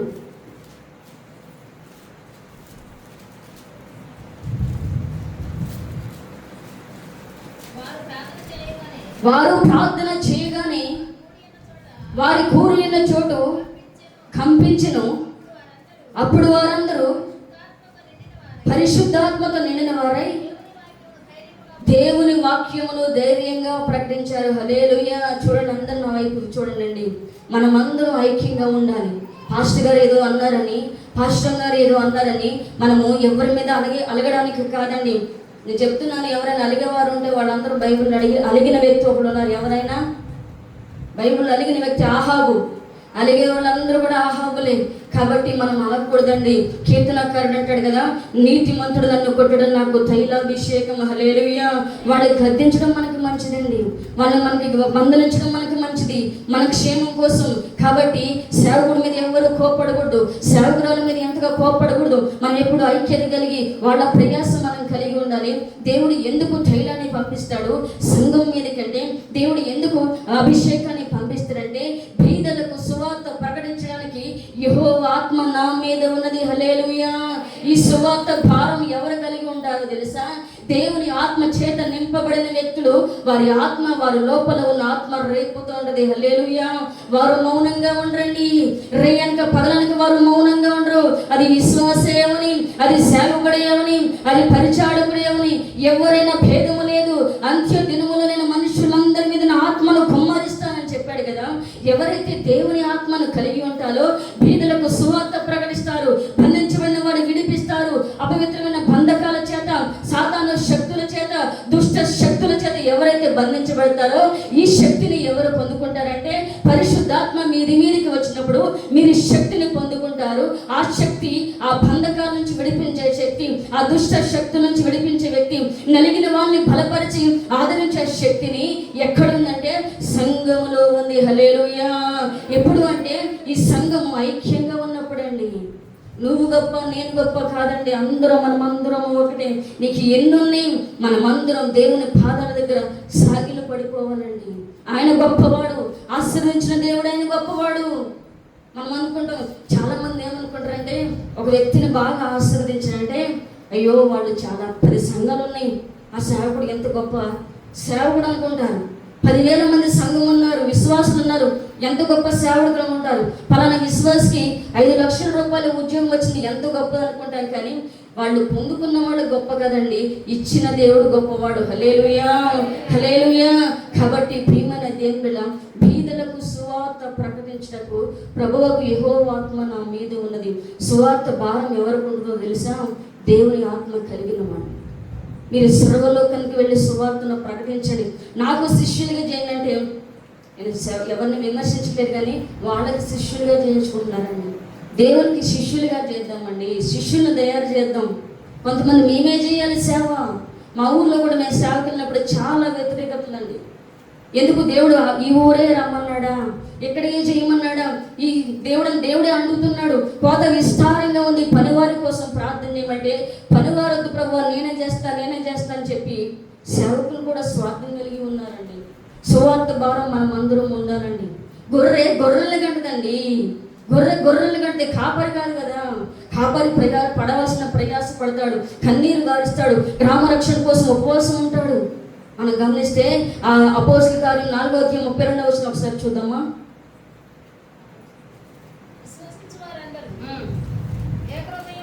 విశ్వసించిన వారందరూ ఏక హృదయం కలిగిన వారై ఎప్పుడును ఎవడును తనకు కలిగిన వాటిని ఏదియో తనది అనుకోలేదు, వారి కలిగినదంతయు వారు సమిష్టిగా పంచుకున్నారంట. హల్లెలూయా. అంటే ఇక్కడ సంఘంలో ఏమని ఉండకూడదండి, అందరూ నా వైపు చూడండి. నేను, నాది, ఈ కుర్చీ నాది, ఈ టేబుల్ నేను ఇచ్చాను, ఈ ఫ్యాన్ నేను ఇచ్చాను, ఈ సిమెంట్కి నేను ఇచ్చాను, ఈ స్లాబ్ ఖర్చు నేను ఇచ్చాను కాదండి, దేవుడు ఇచ్చాడు. హల్లెలూయా. కాబట్టి వారికి కలిగిన సమస్తాన్ని కూడా సమానంగా పంచుకొని, నేను పేదవాడిని, నేను ధనికుడనే భేదం లేకుండా అందరూ సమస్తాన్ని పంచుకున్నారు. కారణం ఏంటంటే ఐక్యత. వారందరూ ఎవరు తెలుసా? ఈ ఐక్యత ఎప్పుడు వస్తుందంటే, దేవుని ఆత్మ పొందిన వ్యక్తులను మీరు గమనించండి. వాళ్ళు ఎంతగా వాక్యం తెలిసినా కానీ, ఎంతగా దేవుని ఆత్మలో ఉన్నా కానీ, ఎంతగా తలాంతులు ఉన్నా కానీ, వాళ్ళు ఎప్పుడు కూడా ఏం కోరుకుంటారు తెలుసా? ఎదుటి వారికన్నా నేను తక్కువ వాడిని కోరుకుంటారు. హల్లెలూయా. ఆ ఆత్మ దేవుని ఆత్మలో ఉందండి. వీళ్ళందరూ సమిష్టిగా పంచుకున్నారు. వారి స్థిర ఆస్తులను అమ్మి అపోస్తలుల పాదాల దగ్గర పెట్టారు. ఏమని? సువార్త ప్రకటిద్దామండి, మన గ్రామంలో మీటింగ్లు పెడదామండి, మన గ్రామంలో నశించిపోతూ ఉన్నారండి, యవనస్తుల కూడిక పెడదాం, ఫలానా గ్రామానికి వెళ్దాం, ఫలానా మిషనరీ ట్రిప్కి వెళ్దాం అని చెప్పి పాస్టర్ గారు కూడా ఎన్నోసార్లు పాస్టర్ గారితో మాట్లాడుతూ ఉంటారు. నేనైతే మాట్లాడను కానీ ఆయన ఎప్పుడు చెప్తూ ఉంటారు. నిజమే, సువార్త అందరి ప్రాంతానికి వెళ్ళి సువార్త ప్రకటించాలి. ఒక విషయం తెలుసా? ఒకసారి సువార్త విన్న వాళ్ళు రెండవసారి వినడానికి అర్హులు కాదండి. ఎంతోమంది మన దేశంలో ఇంకా 90 లక్షల మంది ప్రజలు సువార్త అందని వారు ఉన్నారండి. అందరికీ సువార్త ప్రకటించాలి. ఏదో వాక్యం వినేసి వెళ్ళిపోవడం కాదు, కానీ ఇక్కడ ఉన్న వాక్యాలను అనేక మందికి చెప్పాలి, ఇక్కడ చేసే దేవుని కార్యాలను అనేకులకు చెప్పాలి, అనేక మందిని దేవుని వైపుకి ఆకర్షించాలి. నీవు కష్టపడినంత కలుపు ప్రయాసపడాలి, ఖర్చు పెట్టాలి, పరిచర్య చేయాలి, ప్రార్థన చేయాలి. అలాంటి భారం సేవకుల్లో ఉండాలి. మనమందరం కూడా అదే భారాన్ని కలిగి ఉండాలి. హల్లెలూయా. ఏ సంఘం ఆశీర్వదించబడి తెలుసా? ఏ సేవకుడు భారాన్ని మోసే సంఘాలు కావాలండి. నాకు మాస్టర్ గారు అన్నారు కదా, ఎంతవరకు ఇవ్వు అని ఇలానే అన్నారు. కానీ వాళ్ళండి స్థిరాస్తులు అమ్మేస్తారండి సేవ కోసం, సువార్త కోసం. మరి మనం ఎట్లా ఉన్నాం? ఆదివారం వచ్చినప్పుడు ఒక 10 రూపాయలు వేయాలంటే ఒక సైజ్ సపోర్ట్ సరిపోక రెండో చేయి పట్టుకుని ఎట్లా వేస్తాను? 10 రూపాయలు వేయడం కోసం షాపింగ్ మాల్కి వేస్తే ఎంతగా వేలు ఖర్చు పెడతాం దేవుని పని కోసం. కానీ ప్రియమైన దేవుళ్ళ, మనం కష్టపడాలి, ఖర్చు పెట్టాలి, ప్రయాసపడాలి. ప్రభువునందు మీ ప్రయాస వ్యర్థము కాదు. మనం గమనిస్తే మేము సేవకులమండి, మేము వచ్చి ఇది 2వ సంవత్సరమే. మాకన్నా చాలామంది పెద్దవాళ్ళు అనుభవం కలిగిన వారు ఉన్నారు. అయితే మేము గుంటూరు ప్రాంతంలో ఉన్నప్పుడు నేను ఎంఎస్సీ నర్సింగ్ చేశాను. మేమిద్దరి మీద నెలకి 1,00,000 రూపాయలు సంపాదించేవాళ్ళం. చాలా మంచిగా దేవుడు మమ్మల్ని ఆశీర్వదించాడు, ఒక స్థితిలో పెట్టాడు, 10 మందికి మమ్మల్ని ఇవ్వగలిగిన స్థితిలో ఉంచాడు. కానీ ఏనాడు మాకు ఎవరి దగ్గర చేతులు చాపినట్టు మాకు తెలియదు. ఇంకా మంచిగా చదువుకోవాలి, నేను ఇంకా కాలేజీలో లెక్చరర్గా వెళ్ళాలి, ఇంకా పిహెచ్డీ చేయాలి, ఇట్లా ఆశపడుతూ ఉండేదాన్ని. దేవుడు దర్శించాడు, దేవుడు ఆత్మచేత నింపాడు. ఒక రోజుల్లో నాకు తెలుగు రాలేదు, ఒక రోజంతా బలమైన ఆత్మచేత నింపబడుతూనే ఉన్నాం. మేము గుంటూరులో హోసన్న మందిరంలో విశ్వాసులుగా ఉన్నామండి. మాకు ఏమీ తెలియదు. మీరు నమ్ముతారా? 10 సంవత్సరాలు మాకు టీవీ చూడడం తెలియదు. నేను లాస్ట్ 2 ఇయర్స్లో నేను ఎంఎస్సి జాయిన్ అయిన తర్వాత ఈ సెల్ ఫోన్ కొనుక్కున్నాను. అంతకుముందు కొనుక్కునే ఫోన్ ఉంది, 1,00,000 రూపాయలు కొనుక్కోగలిగిన స్తోమత మాకుంది. కానీ చిన్న కీప్యాడ్ ఫోన్ యూజ్ చేసేదాన్ని. ఎంఎస్సి పీజీ స్టడీస్ కోసం అవసరమని ఫోన్ కొనుక్కున్నాం. ఏనాడు ఒక రెస్టారెంట్కి వెళ్ళి మేమిద్దరం భోజనం చేసినట్టు తెలియదు, ఒక పార్క్కి వెళ్ళినట్టు మాకు తెలియదు. మా పని ఏంటంటే ఎంతవరకు కూడా దేవుని మందిరం పక్కనే ఇల్లు తీసుకుని ఉన్నాం, రెంట్కి తీసుకుని ఉన్నాం. సమయం ఉన్నప్పుడల్లా దేవుని మందిరానికి వెళ్ళి ప్రార్థన చేసుకునేవాళ్ళం. మా ఉద్యోగం, మా పని మేము చేసుకునేవాళ్ళం. దేవుడు మేము కొద్ది స్థితిలో వెళ్ళాం, కానీ చాలా అంటే మంచిగా ఆశీర్వదించాడు. పొలాలు కొన్నాం, స్థలాలు కొనుక్కున్నాం, ఇంకా అలాగే ఆశీర్వదించబడాలని అనుకున్నాం. అయితే మేము దేవుడు మమ్మల్ని సేవకు పిలిచాడు. మా చదువులను బట్టి కాదండి, మేము బైబిల్ ట్రైనింగ్ ఏం లేదు. ఈరోజు రిజైన్ చేసి రేపొద్దున మా ఊరికి వచ్చేసాం, దేవుడు చూపించాడని. అయితే మా పాస్టర్ గారు ఉన్నారు కదా, ఆయన చాలా సేవకులకి చాలా పరిచయం చేసేవాడండి. పాస్టర్ గారు వస్తున్నారంటే గంటలు ఆ రైల్వే స్టేషన్లో వెయిట్ చేసేవాడు వాళ్ళ కోసం. గంటలు వాళ్ళు రిసీవ్ చేస్తే అది 2వని, అది 3వని, అది 4వని. నేను కూడా వదిలేసేదాన్ని, ఏముందిలే దేవుని సేవలోనే కదా, సేవకులతోనే కదా ఉంటున్నారని చెప్పి. చాలామంది ఆయన ఏమనుకున్నారంటే బ్యాచిలర్ అనుకున్నారు, పెళ్లి కాలేదు అనుకున్న వాళ్ళు. బ్యాచిలర్గా ఎంతకాలం తిరుగుతారు, సేవకు వచ్చామని అనేవాళ్ళు అంట అందరూ. అట్లా ఎంత పరిచర్య అండి. సేవకులకి ఆరోగ్యం బాగోపోతే వాళ్ళకి నూనె రాయడం, తలకి మసాజ్ చేయడం, హోసన్న మందిరంలో గోరంట్లో వాళ్ళ కాళ్ళు పట్టడం. వాళ్ళు ఏదైనా టిఫిన్, మాకు మంచి ముందు స్థితి ఉంది, వాళ్ళు తిన్న సగం తిన్న టిఫిన్ కూడా ఆయన తినేవాడండి సేవకులు. అది ఆశీర్వాదం. ఏనాడు ఇది తక్కువ అని చెప్పి ఎప్పుడు కూడా హెచ్చించుకోలేదండి.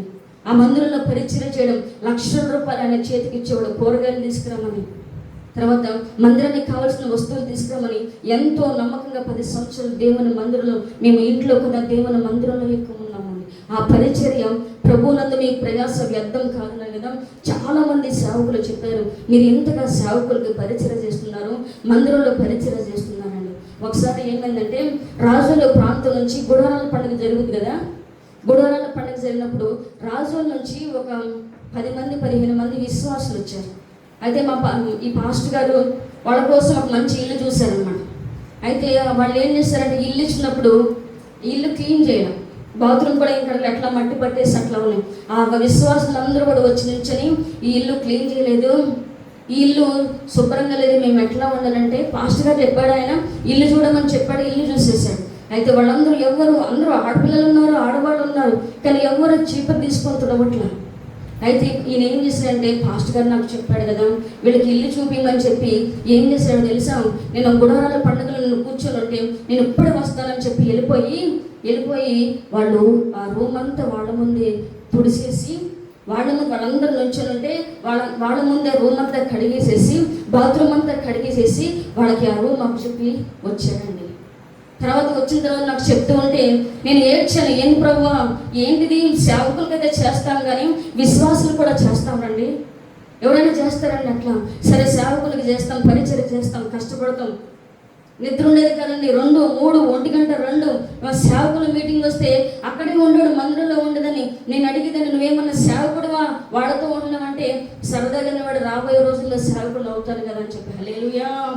ఏమైనా దేవుని బిడ్డలారా, ఆ దేవుని సన్నిధిలో మేము చేసిన పరిచయం దేవుడు మర్చిపోలేడు. మా చదువులను బట్టి కాదు, మా ఉద్యోగాన్ని బట్టి కాదు, మా తలాంతులను బట్టి కాదు, కానీ కేవలం దేవుని సన్నిధిలో మేము చేసిన పరిచర్యను బట్టి. సంవత్సరానికి 15 మంది సేవకులకు బట్టలు కొనేవాళ్ళం అండి. ఎవరైనా సేవకులు వస్తే మా ఇంటికి ఏ సేవకుడు వచ్చినా భోజనం పెట్టి బట్టలు పెట్టుకుని అసలు పంపించేవాళ్ళం కూడా. ఎప్పుడు కూడా స్పేర్ ఉంచున్నాం, ఒక 10 జతలు అట్లా పెట్టి ఉంచేవాళ్ళం. 3,000 రూపాయలు, 4,000 రూపాయలు.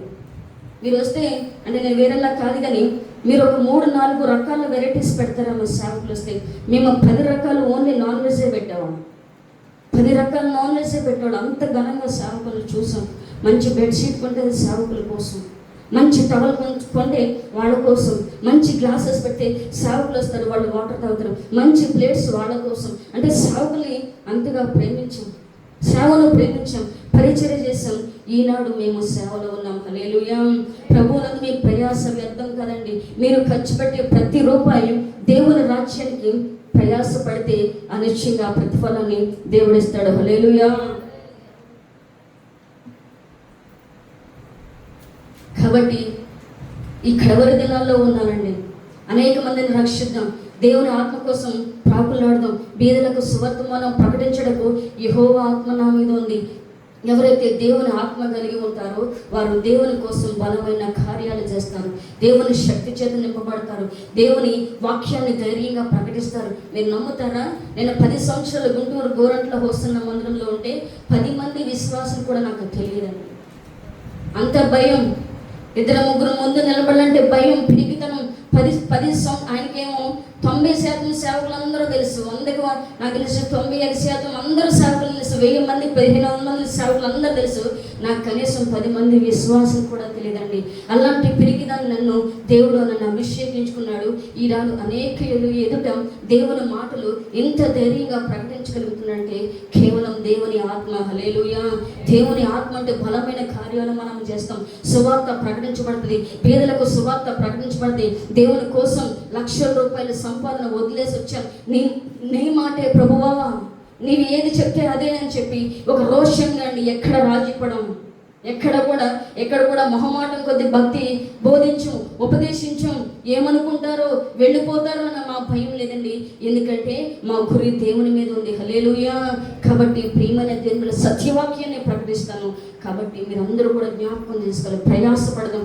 సేవకుడికి సహకారంగా ఉందాం. మీరు సేవకుడికి ఏదైనా ఖర్చు పెట్టినా ఆ సేవకుడి క్షేమాన్ని చూస్తే దేవుడు అంటాడండి, సింపుల్ అండి. సేవకుల క్షేమాన్ని చూసి దేవుడు ఆనందపడతాడంట. సింపుల్. మీలో ఎవరిలో ఈ చిన్నవాడిని చేర్చుకుంటే ఎవరిని చేర్చుకున్నట్టు? నన్ను చేర్చుకున్నట్టు. నన్ను చేర్చుకున్నవాడు నా తండ్రిని చేర్చుకున్నాడు. మరి సేవకుని చేర్చుకోకపోతే సేవకుని ఏంటండి? సేవకుడు చాలా మందికి మేము చాలా బాధపడుతున్నాం. అంటే చాలా మందికి సేవకుల విలువ తెలియట్లేదు. దేవుని ఆత్మ ఉన్న వ్యక్తిని, దేవుని అభిషేకం ఉన్న వ్యక్తిని, దేవుని భారం ఉన్న వ్యక్తిని మనం చులకనగా చూడకూడదు. దీవెనయ్య గారు తెలుసు కదా మీకు, గుంటూరు ప్రాంతంలో సేవ చేస్తారు. ఏ వ్యక్తి అయినా సేవకుడిని చులకనగా చూసి కానీ, సేవకుడిని తిట్టి కానీ, సేవకుడిని తిట్టినవాడు బాగుపడినట్టు ఆయన చరిత్రలో చూడలేదని చెప్తానండి. సేవకులు మనం గౌరవించలేదు. ఎందుకో తెలుసా? నాకు భయపడి నా సేవకుని మాట వినవాడెవడు అంటే, నువ్వు దేవునికి భయపడుతున్నావంటే అర్థం ఏంటంటే సేవకుని మాట వినాలి. నీవు సేవకుని మాట వినట్లేదు, టైంకి రావు, నీ ఇష్టానుసారంగా జీవిస్తావు, పాపాన్ని మనము అన్నీ చేసేస్తూ ఉంటే నువ్వు సేవకుని మాట వినని వ్యక్తి అయితే ఫోన్ చేస్తే ఫోన్ ఎత్తరు. ఏదైనా సమాధానం చెప్పరు. 10 సార్లు ఫోన్ చేస్తే కానీ ఫోన్ ఎత్తని వాళ్ళు ఉన్నారండి. చెప్పిన వినని వారు ఉన్నారండి. ఇలాంటి పరిస్థితుల్లో ఉన్నారండి. నీవు దేవునికి భయపడుతున్నావంటే, నాకు భయపడి నా సేవకుని మాట వినవాడెవడు? నువ్వు ఎందుకు సేవకుని మాట వినాలో తెలుసా? నేనే నా సేవకుని మాటను రూఢీపరచువాడను. హల్లెలూయా. సేవకుడు నోటి నుంచి ఏదైనా మాట వస్తే అది నీ జీవితంలో నెరవేర్చబడాలి అంటే నీవు సేవకుని మాట వినాలి, విధేయత చూపించాలి, గౌరవం కలిగి జీవించాలి, కనపరచాలి. పూజించమని నేను చెప్పట్లేదండి. వ్యక్తిని పూజించొద్దు.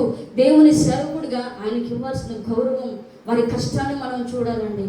చాలామంది అండి, మేము ఒక చంద్రపూడిలో ఒక ఊరు వెళ్తే అక్కడ ఏమైందంటే, ఆయన 40 సంవత్సరాల సీనియర్ పాస్టర్ గారండి.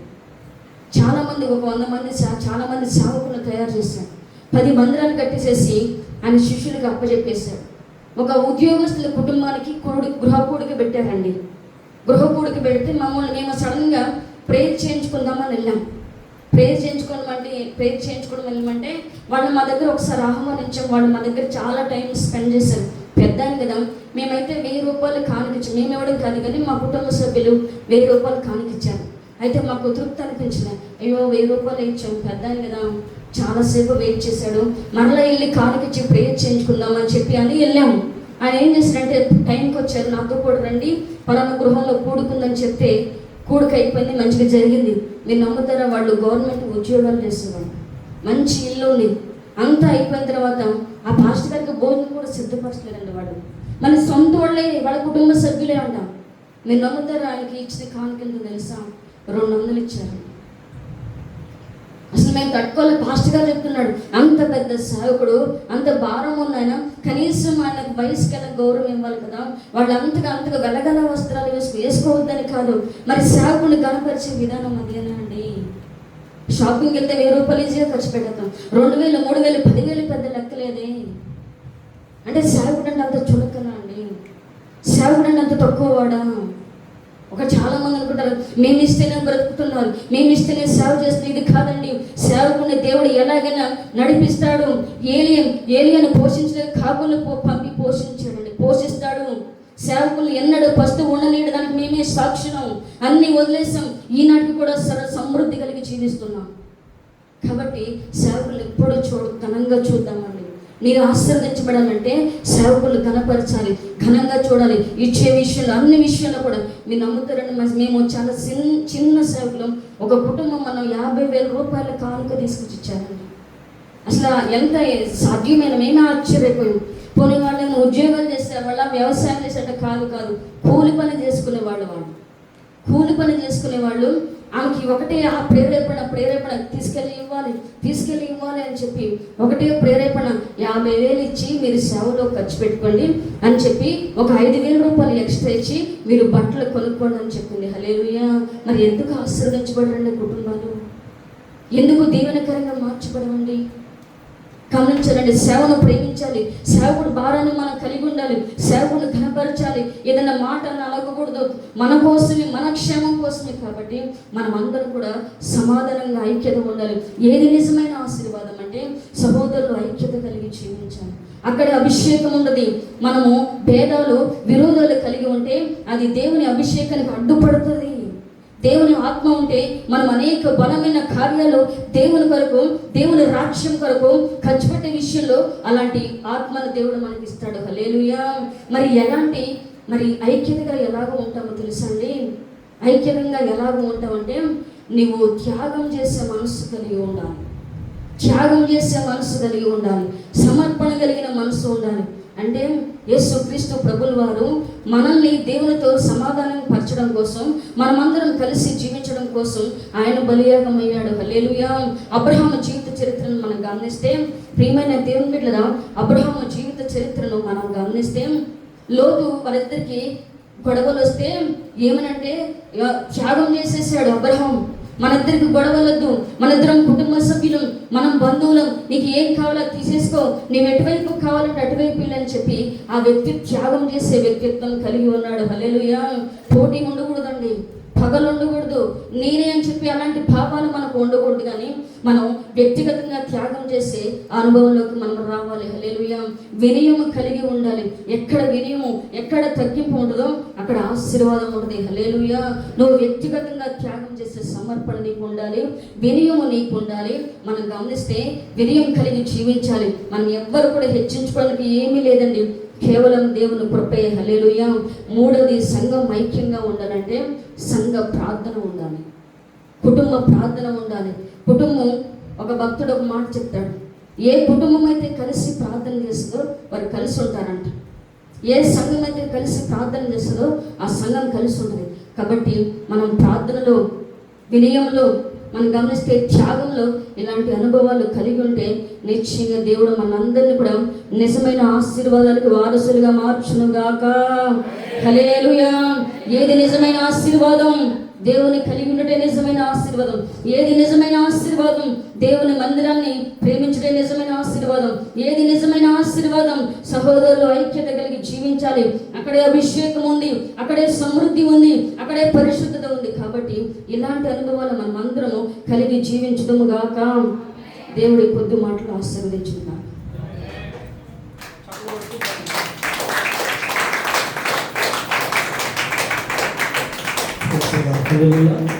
చక్కటి వాక్యోపదేశాన్ని